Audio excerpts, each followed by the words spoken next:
Hello and welcome to the first guided reading session for Key Stage 1 and also Lower Key Stage 2. Now you might be aware that I have a guided reading session which is based on the book Wonder, but that's primarily for older children. So if that was a little bit too advanced, or perhaps you weren't overly interested in that story, this is for you. I will be continuing the Wonder story though, so if you're into that, watch my other videos. There'll be one coming out tonight. Now, the book that I've chosen, it is one of my favourites, and I think it's actually a bit of an underrated story as well, is Matilda by Roald Dahl. Now, this is actually, if you can see, it's all battered and worn. This is actually an original copy, and I got this when I was quite little. I think I was ill. I don't know, I think I might have been 9. And actually, if you can see, there is my name and a drawing of when I was about 9, when I got it originally. And I remember it really well when it came out. So this is Matilda by Roald Dahl. I'm going to read you the first chapter, and then I'm going to ask you some questions based on the chapter. Now you might want to pause the video, write them down, or you might want to just say what you think the answers are. Okay, so Matilda. The first chapter is called The Reader of Books. The Reader of Books. It's a funny thing about mothers and fathers. Even when their own child is the most disgusting little blister you could ever imagine, they still think that he or she is wonderful. Some parents go further. They become so blinded by adoration, they manage to convince themselves their child has qualities of genius. Well, there is nothing very wrong with this. It's the way of the world. It is only when the parents begin telling us about the brilliance of their own revolting offspring that we start shouting, "Bring us a basin, we're going to be sick!" School teachers suffer a good deal from having to listen to this sort of twaddle from proud parents, but they usually get their own back when the time comes to write the end of term reports. If I were a teacher, I would cook up some real scorchers for the children of doting parents. For example, "Your son Maximilian," I would write, "is a total washout. I hope you have a family business you can push him into when he leaves school, because he sure as heck won't get a job anywhere else." Or if I were feeling lyrical that day, I might write, "It is a curious truth that grasshoppers have their hearing organs in the sides of their abdomen. Your daughter Vanessa, judging by what she's learnt this term, has no hearing organs at all." I might even delve deeper into natural history and say, "The periodical spends 6 years as a grub underground, and no more than 6 days as a free creature of sunlight and air. Your son Wilfred has spent 6 years as a grub in this school, and we are still waiting for him to emerge from the chrysalis." A particularly poisonous little girl might sting me into saying, "Fiona has the same glacial beauty as an iceberg, but unlike an iceberg, she has absolutely nothing below the surface." I think I might enjoy writing end of term reports for the stinkers in my class. But enough of that, we have to get on.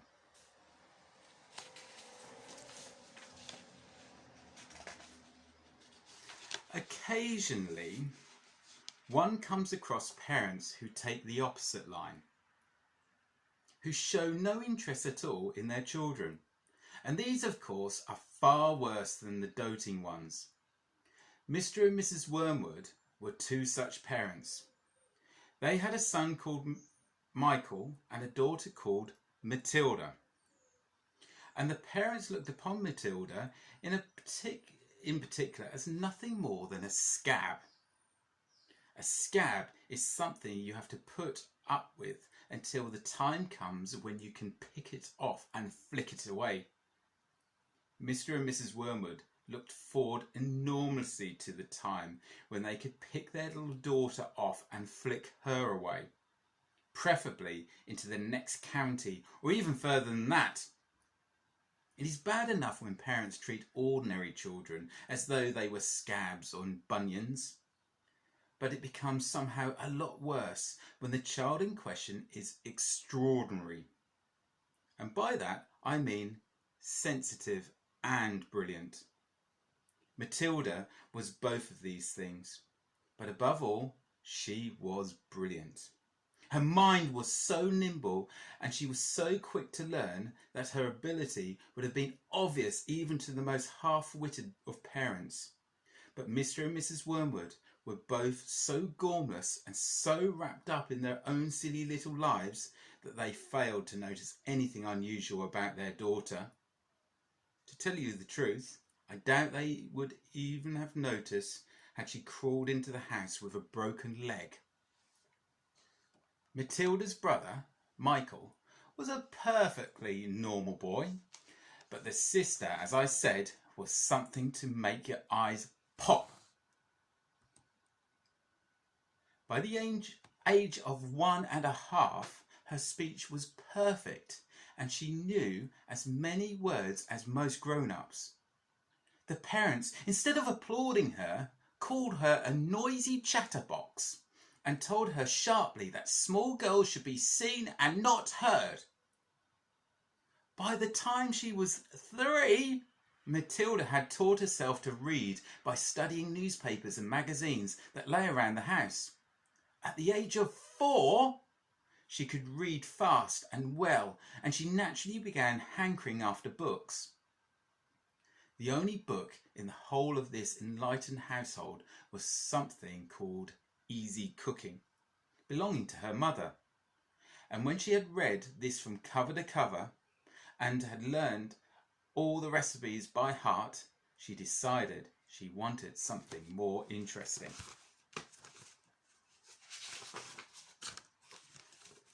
"Daddy," she said, "do you think you could buy me a book?"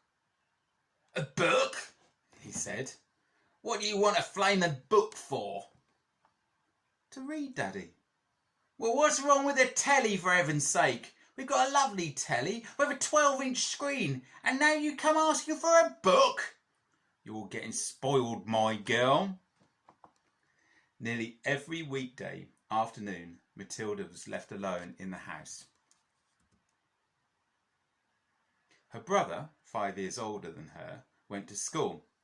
Her father went to work, and her mother went out playing bingo in a town 8 miles away. Mrs. Wormwood was hooked on bingo and played it 5 afternoons a week. On the afternoon of the day when her father had refused to buy her a book, Matilda set out all by herself to walk to the public library in the village. When she arrived, she introduced herself to the librarian, Mrs. Phelps. She asked if she might sit a while and read a book. Now, Mrs. Phelps, slightly taken aback by this arrival of such a tiny girl, unaccompanied by a parent, nevertheless told her she was very welcome. "Where are the children's books, please?" Matilda asked. "They're over there, on those lower shelves," Mrs. Phelps told her. "Would you like me to help you find a nice one with lots of pictures in it?" "No, thank you," Matilda said. "I'm sure I can manage." From then on, every afternoon, as soon as her mother had left for bingo, Matilda would toddle down to the library. The walk took only 10 minutes, and this allowed her 2 glorious hours sitting quietly by herself in a cosy corner, devouring one book after another. When she had read every single children's book in the place, she started wandering round in search for something else.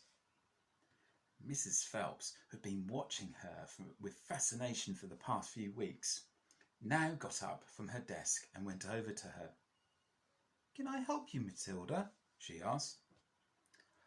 "I'm wondering what to read next," Matilda said. "I finished all the children's books." "Oh, you mean you've looked at the pictures?" "Yes, but I've read the books as well." Mrs. Phelps looked down at Matilda from her great height, and Matilda looked right back up at her. "I thought some were very poor," Matilda said, "but others were lovely. I liked The Secret Garden best of all. It was full of mystery. The mystery of the room behind the closed door, and the mystery of the garden behind the big wall." Mrs. Phelps was stunned. "Exactly how old are you, Matilda?" she asked. 4 years and 3 months, Matilda said. Mrs. Phelps was more stunned than ever, but she had the sense not to show it. "What sort of book would you like to read next?" she asked. Matilda said, "I would like a really good one that grown-ups read, a famous one. I don't know any of the names."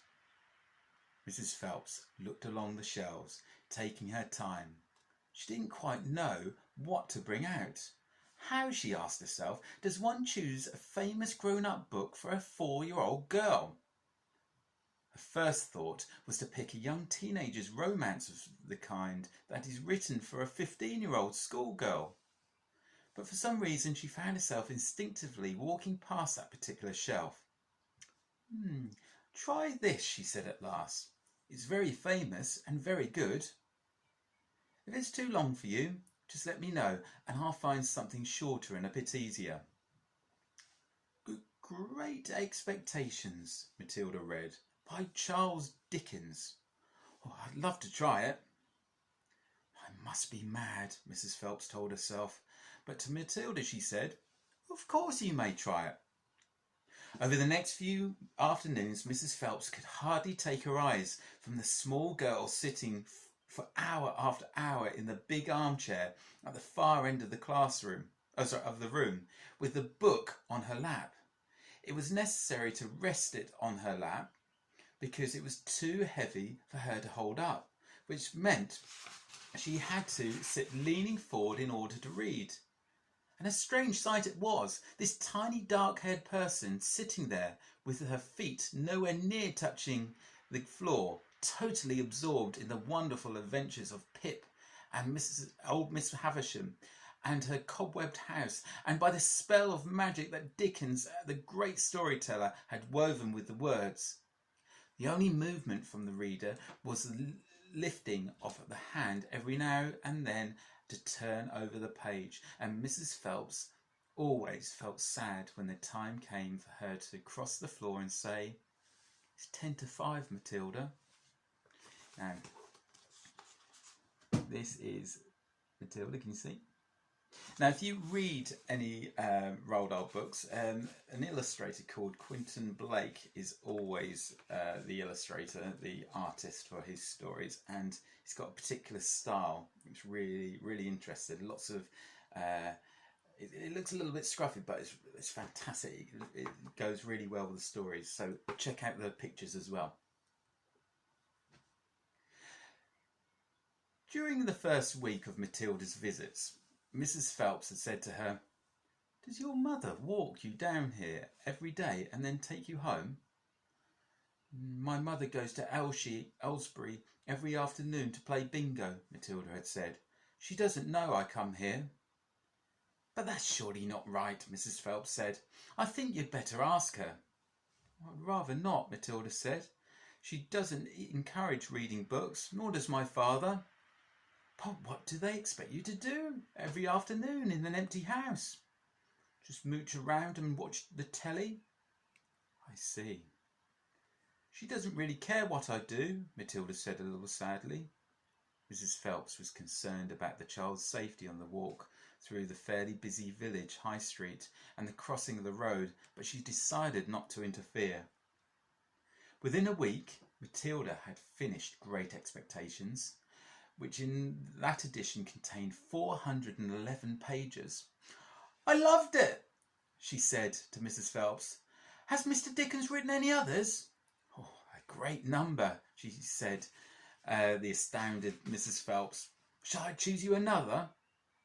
Over the next 6 months, under Mrs. Phelps' watchful and compassionate eye, Matilda read the following books: Nicholas Nickleby by Charles Dickens, Oliver Twist by Charles Dickens, Jane Eyre by Charlotte Bronte, Pride and Prejudice by Jane Austen, Animal Farm by George Orwell.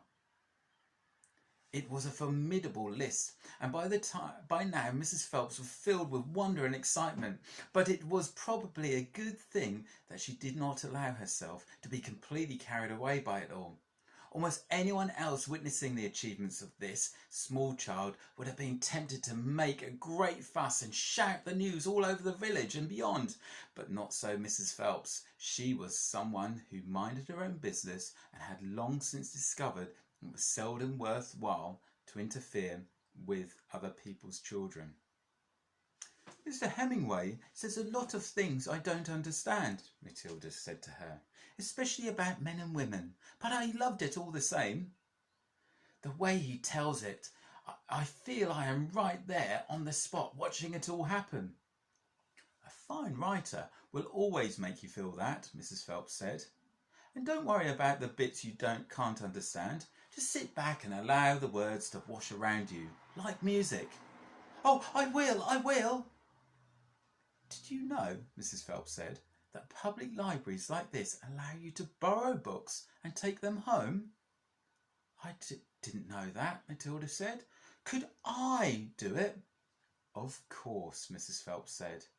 When you have chosen the book you want, bring it to me so I can make a note of it, and then it's yours for 2 weeks.